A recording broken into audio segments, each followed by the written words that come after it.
Imagine that you're in the middle of a storm. The wind violently shakes the trees, the rain hits the ground with force, and the sky rumbles with each lightning strike. You're in the center of all this chaos, but something curious happens. A few meters from you, there's a monk, sitting calmly, eyes closed, breathing peacefully, as if nothing happening around him could affect him. How is this possible? How can someone remain still amidst such a tempest? The answer is simple. He understands something that most ignore. The real storm isn't outside, it's within your mind. And if you don't learn to control it, then it doesn't matter how many problems you solve, how many goals you achieve, or how many times you try to fix your life. There will always be another storm waiting. We live believing that inner peace will come when everything is in its place, when we have more money, when people respect us, when the past stops haunting us, when the future is secure. But that's a trap. You can't wait for the world to calm down to find peace. You have to learn to be like that monk in the storm. Stoicism is the key. It's not a philosophy to read and forget. It's mental training to become immune to chaos. Today, we're going to unearth 9 habits, thoughts, and attitudes that keep you trapped in anxiety, stress, and constant struggle. 9 things that, if you manage to let go, will allow you to find real peace. One that doesn't depend on what's happening outside, but on the strength you cultivate within. Because inner peace isn't found, it's built. And today, you'll learn how to do it. 1. Run your own race, not that of others. A deer in the forest does not worry about the speed of the hawk in the sky. A fish in the river does not feel inferior because the jaguar runs faster on land. Each being follows its own pace, its own nature, without questioning whether it should move faster or slower compared to others. However, we humans have turned comparison into an obsession, as if life were a competition where there is always someone ahead and someone lagging behind. We are taught to measure our worth based on what others do. We look at those who have more success, more money, more recognition, and we wonder if we are falling behind. We force ourselves to follow paths that do not even belong to us, to reach goals that are not ours, just because it seems that everyone is going in that direction. But what's the point of running if you're not clear where you want to go? The Stoics understood it well. Comparison is a trap. Epictetus insisted that the only thing we can really control is our own life, our own choices. Marcus Aurelius knew that his only real competition was against himself, not against other emperors, generals, or philosophers.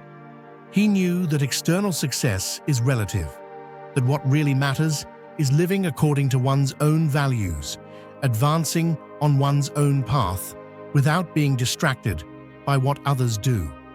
The problem with looking too much to the side is that you lose focus on what really matters. You start to make decisions based on external validation, to feel insufficient for not meeting other people's standards, to wear yourself out trying to reach an ideal that won't even make you happy. The truth is that each person is in a different circumstance, with advantages and disadvantages that are not always visible. Comparing yourself to someone without knowing their full story is like envying the brightness of a star without knowing how much it cost to light up the sky. The only real success is the one you define for yourself. Are you progressing in what you really desire? Do your achievements have meaning for you, or are you just trying to impress others? The only competition worth having is against the person you were yesterday. If today you are stronger, wiser, more aware than before, then you are winning the only race that matters. When you stop looking to the sides and focus on your own path, anxiety disappears, pressure dissolves, and you start to live with purpose. Life is not a racetrack where everyone must come first. It is a personal path where each one advances at their own pace. So don't get distracted by the flight of the hawk if your destiny is in the water, nor try to run like a jaguar if your thing is to move with the calm of the deer. Find your pace, follow your rhythm, and let others follow theirs. 2. Free yourself from the weight of the unnecessary. An eagle cannot fly high if its wings are laden with mud. Every time it tries to soar, the extra weight drags it back to the ground. At first, it struggles, it strives, it flaps its wings harder, but nothing changes. It's not a matter of power, but of excess load. Only when it shakes off the mud and lets go of what it doesn't need can it finally rise effortlessly. Such is life when you cling to the unnecessary. You can't move forward if you carry meaningless worries, relationships that wear you down, the need to please everyone, expectations you never chose. You try to move forward, but each step feels heavier because you carry things you shouldn't. And the worst part is that many times you don't even realize it. The Stoics understood that peace does not come from accumulating, but from simplifying. You don't need to fill your life with objects, with achievements that mean nothing to you, with commitments that only exhaust you. You are not more valuable for being busy all the time, or for carrying responsibilities that don't belong to you. What really matters is rarely what weighs the most. Look around you. How many things do you have just out of inertia? How many worries occupy your mind without contributing anything? How many problems do you keep dragging along just because you never stop to ask yourself if it was worth continuing to carry them? Sometimes we believe that letting go is losing, but in reality, letting go is freeing up space for what really matters. Think about it. The best experiences in life are often the simplest.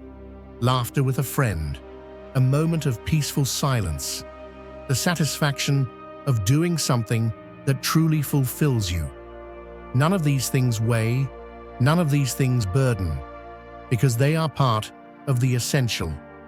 However, society has taught us that the more we have, the busier we are, the more responsibilities we accumulate, the more we are worth. But that idea is a mirage. Minimalism, both material and emotional, is a powerful tool. It's not about giving up everything, but about learning to distinguish between what adds and what only hinders. Ask yourself, does this thing I carry with me bring me closer or further from the life I want? It could be an object, a thought, a relationship, a fear. If its only effect in your life is to weigh you down, drain you, steal your peace, then let it go. Many people cling to things out of fear. Fear of being alone, fear of not being enough, fear that if they let go of something or someone, they will never find something better. But that fear is precisely what keeps them trapped. The more you cling, the harder it is to move forward. True freedom is not in having more, but in needing less. The eagle doesn't stay on the ground, wondering if it should let go of the mud. It simply lets it go and soars. Do the same. Cleanse your life of what you don't need, of what only weighs you down, of what prevents you from moving lightly. Because the less you carry, the higher you can fly. 3. Let life flow. Don't control it. A river doesn't fight against the rocks it encounters on its path, it simply goes around them. It doesn't stop to complain because the terrain isn't as it expected, nor does it try to force its course in an impossible direction. It simply follows its natural flow, adapting, moving forward without resistance. But we humans do the opposite. We cling to the illusion of control, believing that if we plan every detail, if we anticipate every obstacle, if we worry enough, we can ensure that everything turns out exactly as we want. And when life inevitably shows us otherwise, frustration, fear, anxiety arrive. The Stoics knew that trying to control the uncontrollable is the source of much of our suffering. Epictetus said that the key to tranquility is to distinguish between what is in our hands and what is not. You can control your attitude, your decisions, your effort, but you cannot control the opinions of others, the results of each action, or the circumstances that arise. Marcus Aurelius understood this well. No matter how great your power, there are things that simply do not depend on you, and it is precisely in accepting this reality where freedom lies.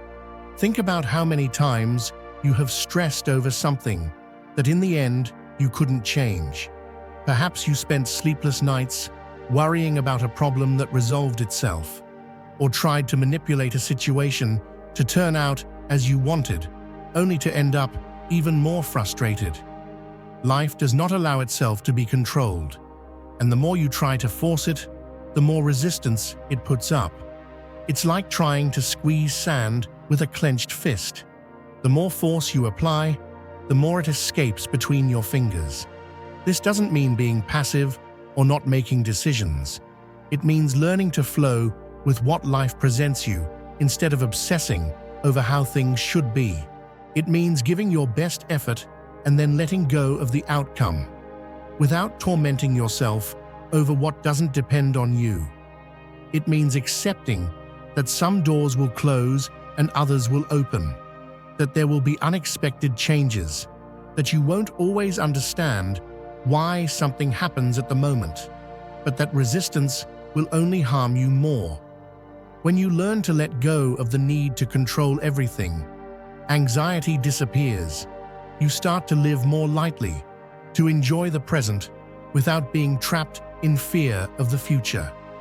Like the river, instead of crashing against the rocks, you simply go around them and move on. Because in the end, life is not designed to be controlled, but to be lived. 4. Close the door to the past and live today. A traveler moves through the desert, carrying a backpack full of stones.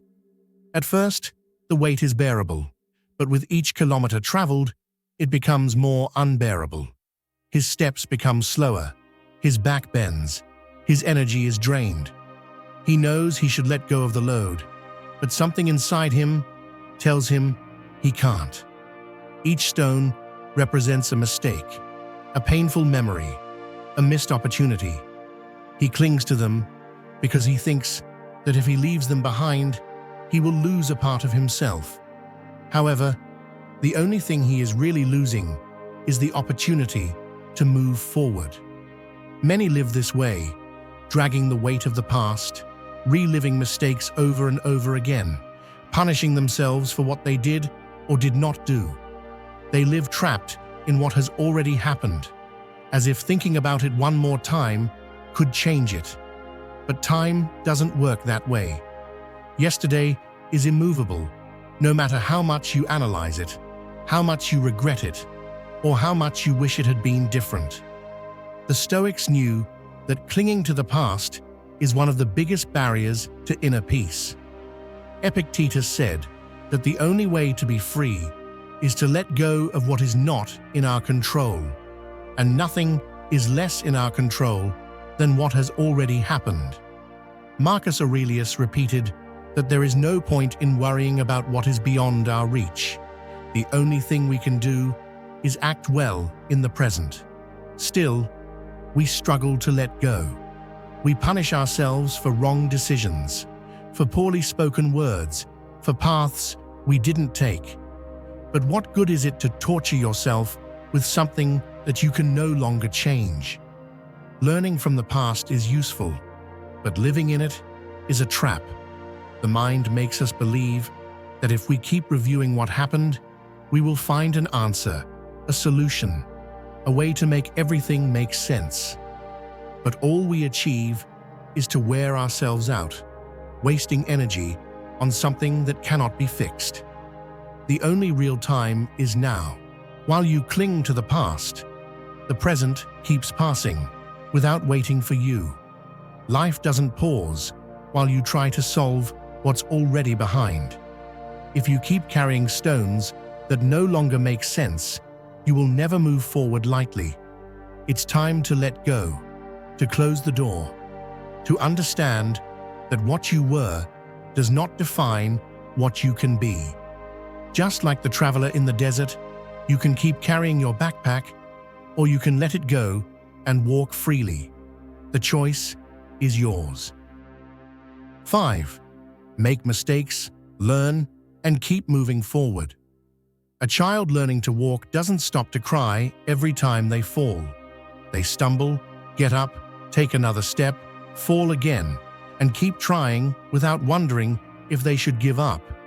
They feel no shame for their stumbles, nor do they punish themselves for having fallen, because in their mind, there is no failure, only learning. However, when we grow up, we forget this essential lesson. We are paralyzed by the fear of making mistakes.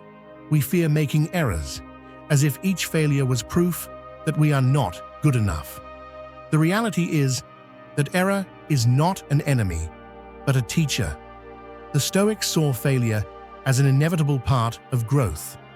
For them, each stumble was an opportunity to strengthen themselves, to better understand the world, and to improve. They knew that no one is born knowing everything, that every path has falls, and that there is no learning without failed attempts. The problem is that society has taught us to fear error, to see it as something shameful instead of as a natural part of the process. We punish ourselves for every mistake. We cling to past failures, and many times we stop trying for fear of failing again. But how do you expect to move forward if you're not willing to stumble every now and then? Each mistake contains a lesson. Each stumble gives you information on what you need to improve. It's not about avoiding failure, but learning to fall well. Instead of punishing yourself for past mistakes, use them as a map to not repeat them. Instead of fearing making mistakes in the future, understand that each failed attempt brings you one step closer to success. Look at the greatest philosophers, leaders, or inventors in history. None of them got where they were without making mistakes.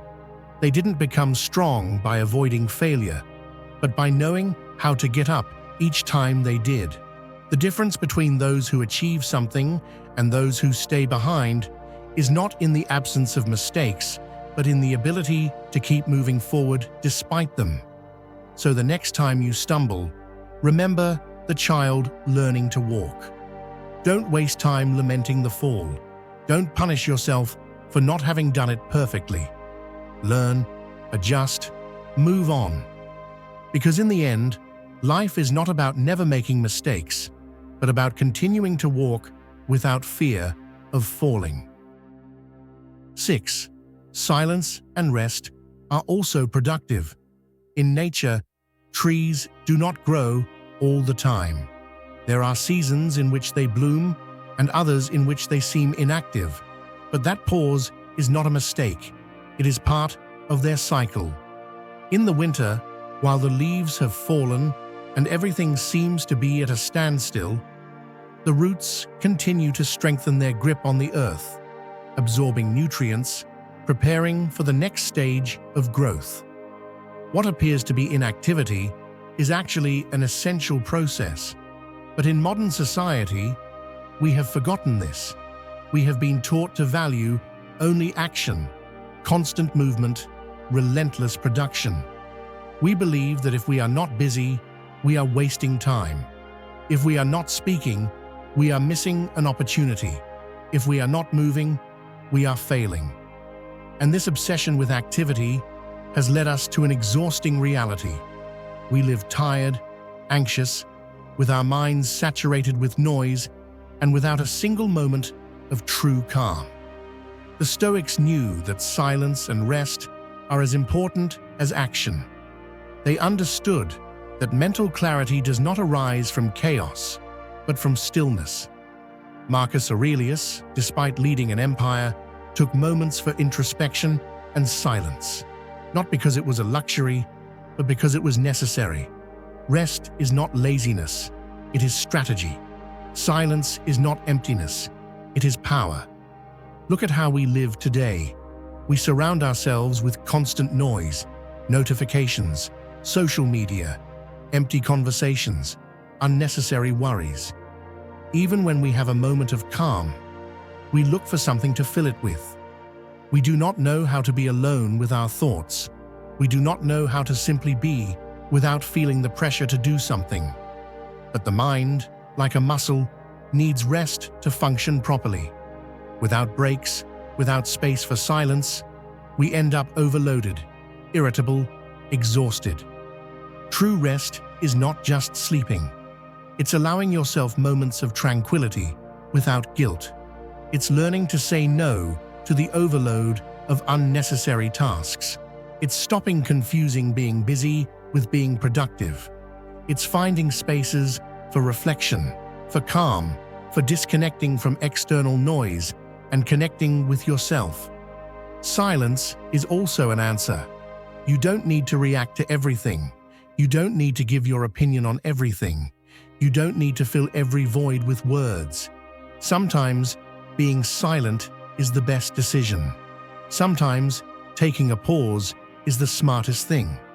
Not because you're evading, but because you're allowing yourself to recover energy for what really matters. A tree that does not rest in winter does not bloom in spring. A mind that does not find silence cannot think clearly. A body that does not rest cannot sustain itself over time.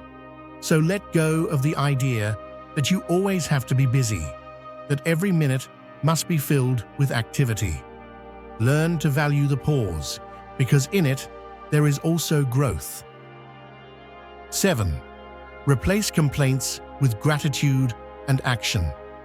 There are two types of people in the world: those who stand watching the storm and lament because it's raining, and those who seek a roof or keep walking under the rain without letting it stop them. The difference is not in the situation, but in the attitude. A person can spend their entire life complaining about what they don't have, about what went wrong, about what was not fair, while another, in the same circumstance, decides to do something with what they have, instead of wasting their energy on lamentations. Complaining is easy. It's comfortable. It gives us the feeling that we are reacting to life, when in reality, we are only surrendering our power to the external. Every time you say, "This should not be like this," but you do nothing to change it, you become a prisoner of your own words. The complaint only reinforces the idea that you have no control, that you are a victim of circumstances, that the problem is outside of you. But what good is it to repeat over and over what is wrong if that does not change it? Gratitude, on the other hand, transforms the way you see the world. It doesn't mean settling or ignoring problems, but recognizing what you have instead of focusing only on what is missing. It's changing the thought of "everything is against me" to "this is what I have, what can I do with it?" It's realizing that even though things are not perfect, there is always something you can be grateful for: your health, the people around you, the opportunities you still have, the simple fact of being here and now with the possibility to improve. But gratitude without action is not enough. It's not about just thinking positive and hoping everything will fix itself. It's about taking what you have and using it to your advantage. If something bothers you, change it. If something doesn't depend on you, accept it and move on. If there's an obstacle in the way, instead of stopping to complain about its existence, find a way to overcome it. Look at the people you admire, those who have achieved something great in life. They are not the ones who spent years lamenting how difficult everything was, but those who found a way to move forward despite the difficulties. They didn't wait for perfect conditions. They didn't sink into negativity. They simply did the best with what they had. Every time you feel the temptation to complain, ask yourself, does this help me or stop me? Am I looking for solutions or just repeating the problem? If you can't do anything, accept it and move on. If you can do something, do it without wasting time on lamentations. Because the difference between a life full of frustration and a life full of purpose is not in what happens, but in how you decide to face it. 8. Give up the need to win every battle. Imagine you're in the middle of the ocean, in a small boat, rowing with all your might against the current. Each wave that rises seems like an obstacle. Each gust of wind pushes you in a direction you don't want. You cling to the oars with the idea that if you keep fighting, if you keep pushing harder, sooner or later, you will conquer the sea. But no matter how much effort you put in, the current is still there, unstoppable, indifferent to your resistance. Fighting against it doesn't bring you closer to your destination. It just exhausts you faster. Such is life when you insist on winning every battle. We believe that giving in is synonymous with weakness, that not responding to a provocation makes us less, that losing an argument diminishes our value. We cling to unnecessary conflicts, endless debates, proving to others that we are right, that we are not less than anyone. But the reality is that many of these fights lead us nowhere. We expend energy proving our point, correcting others, responding to criticism, as if every interaction were a war we can't afford to lose. The Stoics understood that not all battles are worth fighting. Epictetus taught that what disturbs us is not what happens to us, but how we interpret it. Marcus Aurelius, in the chaos of the empire, learned that he should not react to everything that bothered him. It wasn't about resignation, but clarity. Not everything deserves our attention. Not everything requires a response. True strength is not in imposing oneself on others, but in knowing when it is worth intervening and when it is better to remain calm. If you respond to every provocation, if you try to correct every mistake of others, if you try to impose your worldview in every conversation, all you will achieve is exhaustion. Life is not a constant battle. You don't need to prove anything to anyone. When you realize that your peace is worth more than any senseless argument, you will understand that ignoring certain things is not losing, it's gaining tranquility. Just as the ocean won't stop because you confront it with your oars, the world won't change because you fight against it. There are battles that don't deserve to be fought. There are arguments you don't need to win. And there are moments when the best strategy is not to resist, but to let go. Because peace is not found in constant struggle, but in the wisdom of knowing when to row and when to let yourself be carried. 9. Your worth does not depend on what others say. A diamond lost in the mud is still a diamond. It doesn't matter how many people walk by without noticing it, or how many confuse it with a simple, dirty stone. Its value doesn't change just because someone can't see it. However, many people live as if they were common stones, waiting for others to look at them and tell them they are worth something, as if external opinion had the power to define who they are. From a young age, we are taught to seek approval. We learn that if we are applauded, it means we did something right. And if we are criticized, then we made a mistake. We get used to measuring our worth based on what others think of us, without realizing that this makes us slaves to a perception that changes with the wind. Today, they praise you. Tomorrow, they ignore you. The day after tomorrow, they criticize you. And if you live depending on these judgments, your self-esteem will be a drifting boat.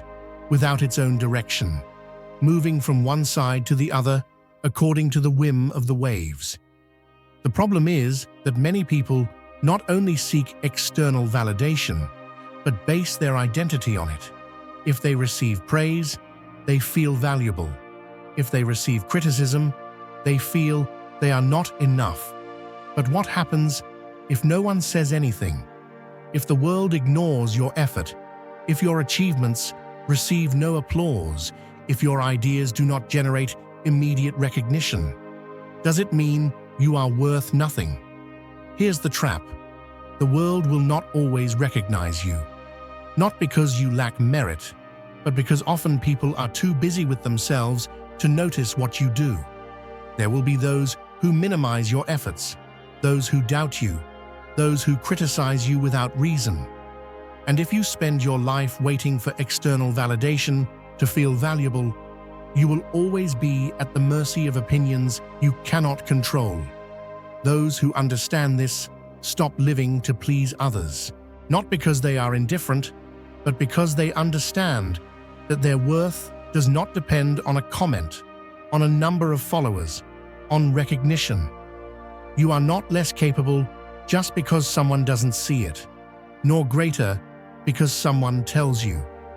External approval is an inconsistent reflection, a mirror that distorts reality according to the interests of the one who looks at it. Basing your self-confidence on it is like trying to build a house on sand. The funny thing is that the more you depend on external validation, the more vulnerable you become. If someone criticizes you, you crumble. If you don't receive the approval you expected, you doubt yourself. And in that state, you stop acting freely. You start to mold yourself according to what you believe others want to see. You become a diluted version of yourself, designed to fit in, to avoid rejection, to receive the acceptance you so desire. But that has a high cost.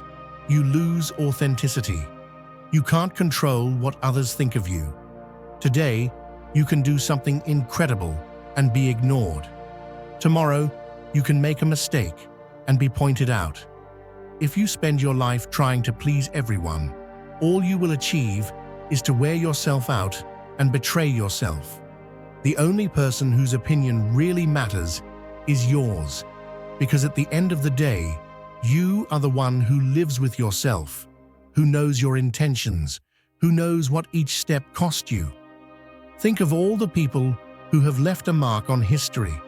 None of them were universally accepted. Many were criticized, ridiculed, or ignored in their time. If they had based their self-esteem on the approval of others, they would never have done anything significant.